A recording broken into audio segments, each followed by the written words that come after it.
думата на председателя на журито. Благодаря ви. Здравейте на всички деца, госпожи, родители, баби, дядовци, близки и всички гости. Добре дошли на този хубав празник. Най-хубаво е за нашите деца. След много тежката мисия, която имахме, дълги дебати, спорове, защото наистина всички дечица бяха изключително красиви, близките им бяха се постарали много, но както във всяко едно състезание трябва да има, тъй като списъка е даден така с мис екология, мистер екология, първо място, второ място, трето, поощрителни награди, трябва да има и такива деца отличени. Само да попитам нещо.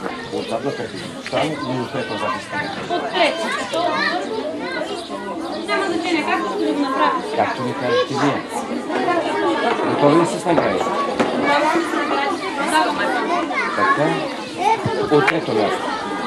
Така. На трето място единодушно журито е определил с златен зелен медал, номер 9.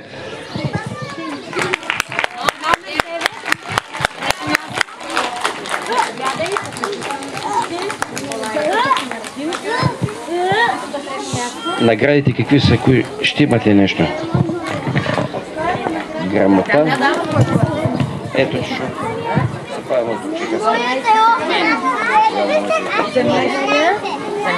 И това заповяда. Така, остани тук. Така. На второ място единодушно журито определи сребърен медал номер 4. Номер 4? Кой е номер 4? Гоги! Гоги!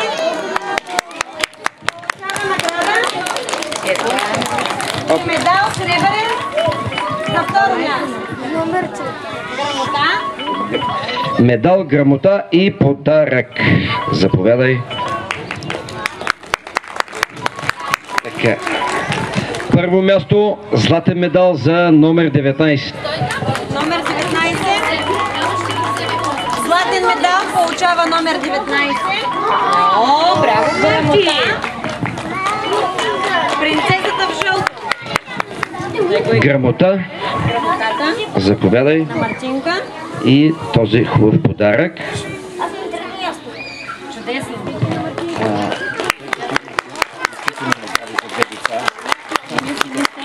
Накрая ще го бъдем от поощрителното и как направим си мисля, че поощрителното награди да бъдем. Само да питам, те поощрителните награди кога ще влезе? Поощрителните награди накрая ли ще влезе? Обявим ли си мистер, добре? Сега мистер и мис екология, мис и мистер, мистер и мис и мистер екология. Моля, подгответе се за сериозни аплодисменти, защото тук избора беше просто категоричен. Мисля, че и вие сте на това мнение. Заедно ще ги обявим и двата номера. Естествено, като кавалери ще дадем предимство на дамата. Мис екология номер 6, мистер екология номер 7.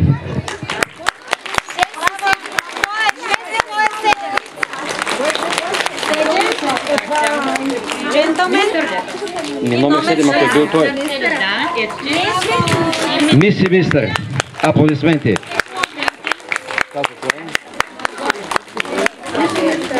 Мистер.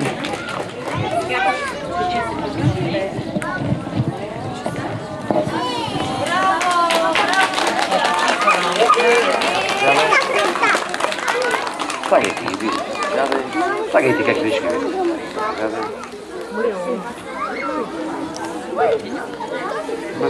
Зеца.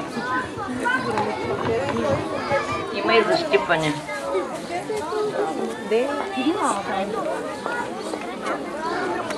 Всичко е екологично.